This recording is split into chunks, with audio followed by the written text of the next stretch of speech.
Hey, what's up, guys? It's MugenLord here, and today we're going to talk about Tekken 8. We're going to be talking about Tekken 8 in the sense of, wow, like, are you guys ready for the release of the game? Or what are my thoughts on the official roster, the final roster for the base roster of Tekken 8? Or, what character I'm going to main? No, instead, we're going to talk about the fact that apparently Bandai Namco and the Tekken 8 team, including Harada himself, are allegedly racist for the lack of representation of African Americans or black characters in general. So before we dive into this video, make sure you hit the subscribe button, the notification bell for more gaming content here on this channel. So we're going to dive into it. Now, when it comes to Tekken 8, I'm excited for this game. I can't wait to dive into it. I think Harada and the team themselves have done a great job with the game. Can't wait to get my hands on it on launch, and definitely would love to play you guys when I get a chance when the game officially releases. But I digress. So apparently Niche Gamer has covered the article of this allegations that was placed on Bandai Namco and Harada himself when it comes to racism and lack of representation of black people in Tekken. So we're going to cover it, and I'm going to give you my thoughts, because the funny thing about this is that before this became an article, I had seen this when it was first posted, and then I retweeted it on my Twitter, and I really enjoyed the comments that you guys left. I think it's pretty funny, so we'll go over that as well. So, Niche Gamer, it says Harada pushes back against claims Tekken is racist. Tekken director Harada directly commented on a post criticizing Tekken and Bandai Namco for a perceived lack of black representation. The original post criticizes that fighters like Eddie Gordo hasn't been revealed for the upcoming game Tekken 8, but goes even farther by claiming that the game's publisher itself is racist for not doing so yet. Now, this tweet right here, just by going off the tag itself, one, we got a tiger in here, we got a furry in here, off the bat. We already know we're going to be in for a treat. It's always the cartoon avatars, it's always the furry avatars that you get this stupidity from. And not only that, the name unapologetically black. If you go into the pro-black Twitter or the pro-black sectors, of the internet, you always going to have these handles that have unapologetically black. So you already know what you're going to expect when you see handles like that. But let's continue. It says the only reason why Eddie Gordo hasn't been revealed yet is because the creators of Tekken are racist and don't care about black characters or dark-skinned people, so it's going to be a while until the real fighters come out instead of these white Latinas or Asians. Now, this is the thing.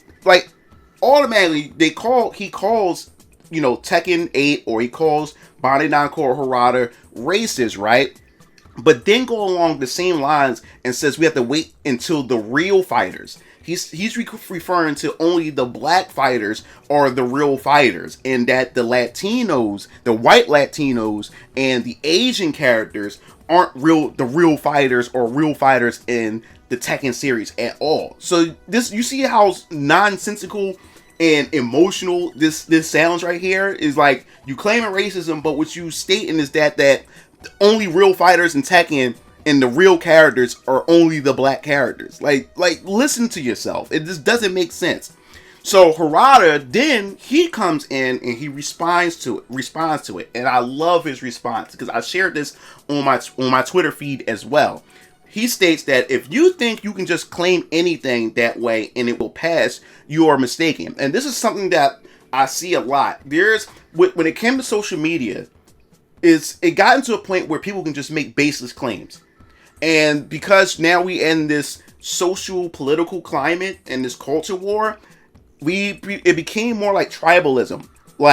If that claim, even though it doesn't make sense, if it connects to you and you're on a particular spectrum when it comes to politics and social political movements, then you're going to run with that claim. You're going to believe that claim. You're not going to fact check it. You're not going to do any of that because it resonates with your own bias or whatever like that. And that's what we have going on here. And these claims are becoming more and more dangerous because there's no punishment that's involved. And I ain't talking about, arresting people or anything like that, but some form of consequences when you make baseless claims has to be done in order to stop these baseless claims, because these baseless claims can destroy companies, it can destroy people's lives, because we live in a society to where no one is checking for facts. No one is checking for anything. They just go with it and believe it. So some type of consequences, because the court of public opinion is never a good thing. But I digress. So Leroy and Raven will kick your ass. Come to think of it, there are no Japanese characters in American dramas and movies that I love, but I have never felt discriminated against because of it. What do you think is the crucial difference between you and me? I am sure you don't understand. You are not logical at all, and you are simply a delusional person who doesn't even realize that even if it were an emotional argument, it doesn't make sense. And I already thought that Harada was a base director when it comes to the gaming industry, and he always had my respect. But this dude had my respect even more because he didn't get into his emotions and just go out and start going into insults. He kept it professional, and he made his point concise, and he made it clear enough for the readers to understand and for this person to understand. And this make him also a bigger man than this person here or whatever. And it makes sense. Think about it. He watches a lot of dramas, American dramas or TV shows and movies. He enjoys a lot of them. But a lot of them don't have Japanese representation, but he doesn't feel slighted. He doesn't feel like something was wrong was done to him, and to the point where he has to go on the internet and cry about it. And this is where we have gotten to when it comes to social media, where it's so much easier. And I think that a lot of these problems that's going on is not as big as we think it is. It's just that social media has made us aware of these things. Because, like I said, me growing up, representation was never an issue. This was something that we never really talked about. We just enjoyed the content that we were entertained by. And I grew up as a gamer, especially in the 90s, the early 90s. I grew up in the early 90s. I wasn't looking for somebody to look like me in order for me to enjoy the content that I enjoyed. I grew with the characters. I was like drenched in the world that was formed around me when it comes to entertainment, when it comes to gaming, when it comes to movies, cartoons, anime. And now we have this new generation that just cries about everything. And it just, to me, it's just annoying as hell. So then they also said in the article that this wasn't the first time that Harada has personally addressed criticism regarding Tekken and the video game industry at large. Most recently, he responded to the French politician Macron, who blamed video games for growing violent tendencies among people. Harada claimed that the video games were being used by politicians to escape the burden of responsibility. And he did it again. Harada did it again. He did it with gracefully, and he was able to explain his point without having to insult anybody. And he has a point here. You know, even these politicians try to use gaming as a way to push certain laws and restrictions and censorship, and especially when it comes to violence, which it has been proven time and time again that video game violence doesn't make a person violent. It doesn't. It has nothing on the mental state of an individual.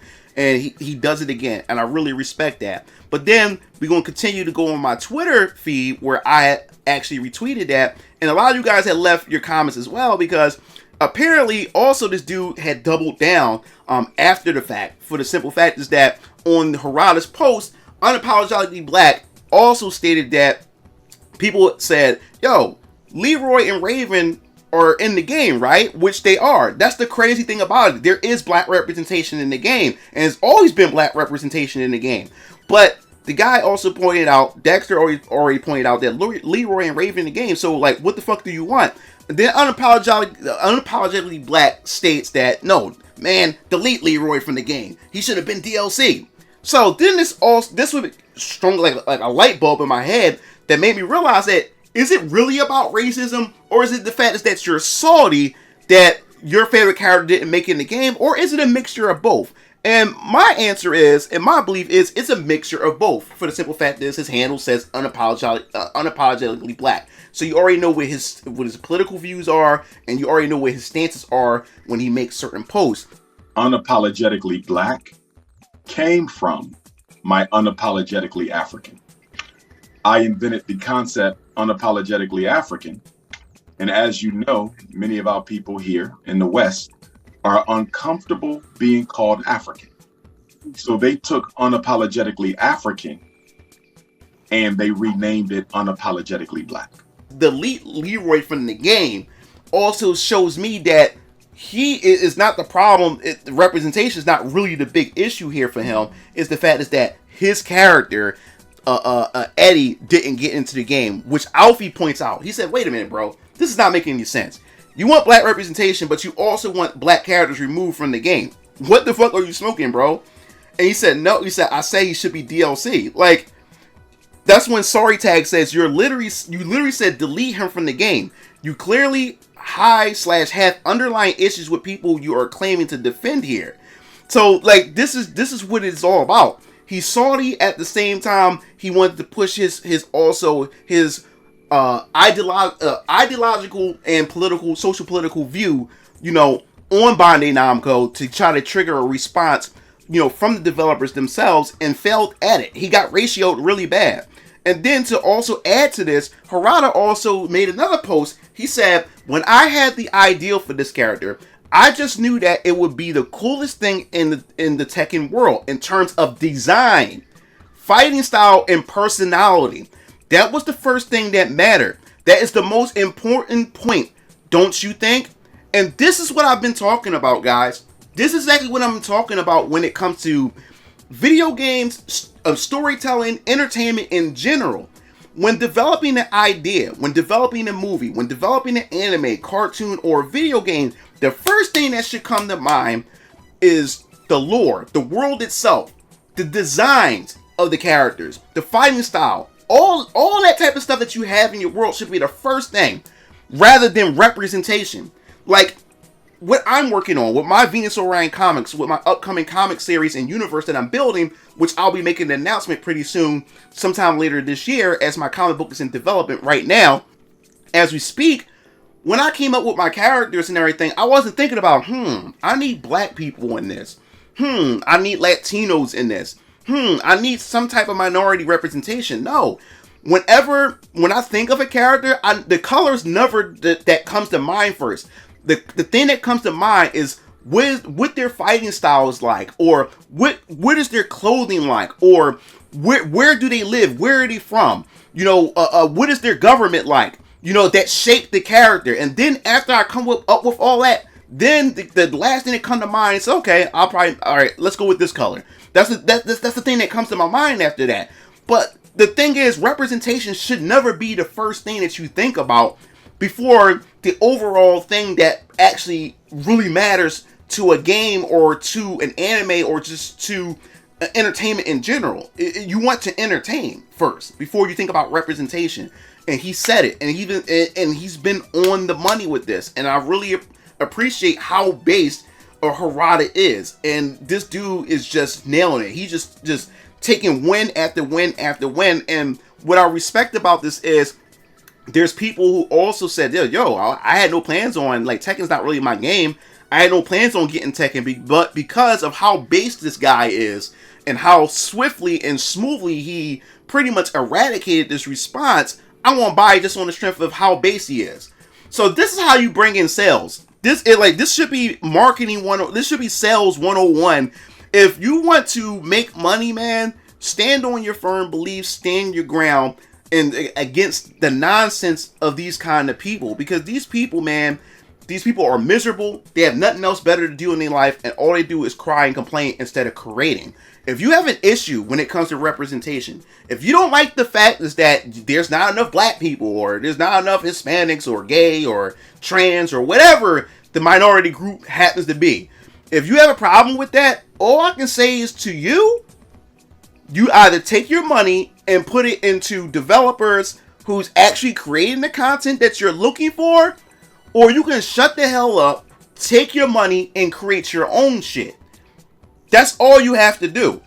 As you can see behind me right here, I'm creating my own stuff because I really enjoy doing what I really enjoy gaming, I really enjoy anime, and I really enjoy just creating my own worlds.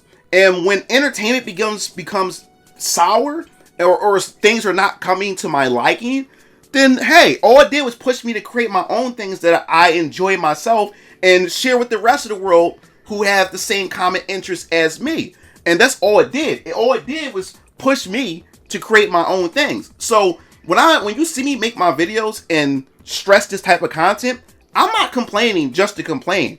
In fact, I'm more so just informing you guys. And this is just my advice to you guys. Instead of, if you don't like what you see, or you don't like what's going on in the current climate, social, politically, and what's been happening in their industry, which is entertainment, video games, and everything, then take your money, speak with your money, and don't support it or create your own. And that's all that's been going on for the past couple of years. All it did was make me take my money and start creating my own. And I'm having so much fun with it. I'm enjoying myself, and I'm putting my money where my mouth is. I'm providing a solution. I'm actually talking. I'm actually walking the walk instead of just complaining about it or being upset about it and not doing anything about it. So I'm doing something about it.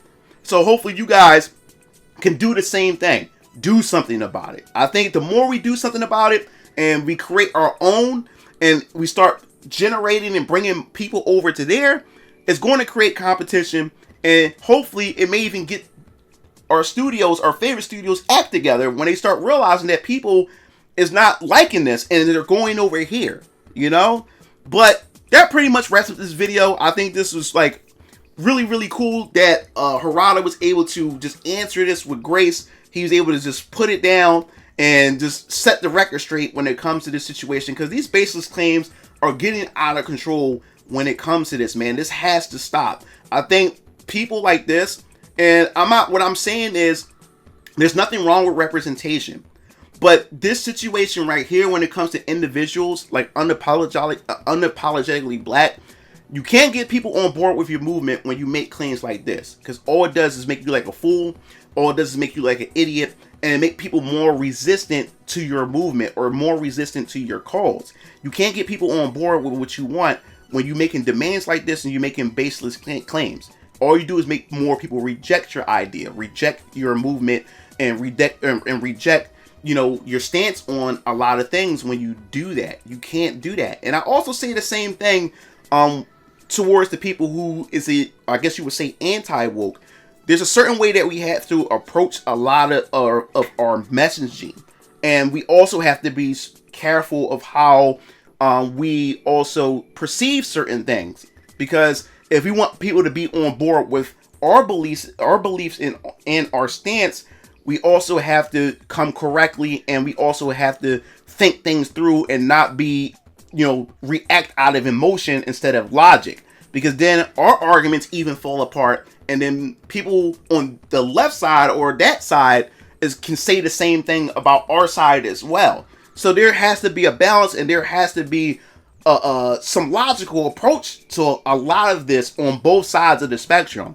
But I digress. So if you enjoyed the video, make sure you hit that like button, that subscribe button for more gaming content here on this channel. This is MugenLord signing off. I'll see you game fiends later. Peace out.